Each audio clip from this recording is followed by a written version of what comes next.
This is chocolate yeasted Kugelhopf. It looks amazing. Did you spend all day making that? You know what? People are really nervous to cook with yeast. It's actually quite a simple dish. It actually looks like something you would buy in a shop. To make this, you just need to be organised and you start off with everything ready. To start off, we need to activate the yeast. You get 1/4 of a cup of your warm milk and you sprinkle your yeast into it with a spoon of sugar. And once it starts to froth, then you know that your yeast is working. Next, you mix in a little of the flour and wait for it to froth some more. And I think a good tip is that if it doesn't froth at that stage, toss it out and go and buy a new packet of yeast. Exactly. Is that those little sachets? Yes, so you can buy it in the supermarket. Okay. Then in your mixing bowl, put your salt, your sugar, your yeast mixture and your remaining dough ingredients.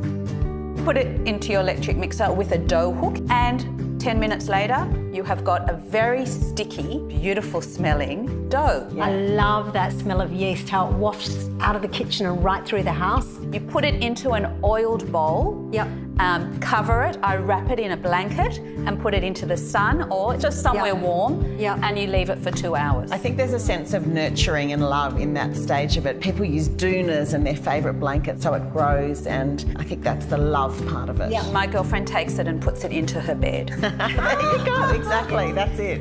2 hours later, it will have risen almost to the top of your bowl. It's beautiful. While you're waiting for it to rise for 2 hours, it's a good time for you to make your chocolate filling, which is just your chocolate, cocoa, sugar, little touch of cinnamon and butter. Melt it over simmering hot water and leave it to cool. After your dough has risen, you take half of it, roll it out and it rolls beautifully. Spread the whole thing with half of your chocolate filling. Then you roll it up like a sausage, place it in your pan with the seam up. Take your second piece of dough, roll it out again, spread it with the second half of the chocolate filling, roll it up, and then place it on top of the first one with the seam facing down. So the two seams are meeting each other in the middle. Then you cover it again with your cling wrap and your blanket. It will do a second rise. Goes from there up to there in the tin. It's amazing. Cover it with some egg wash and some sprinkled sugar on top.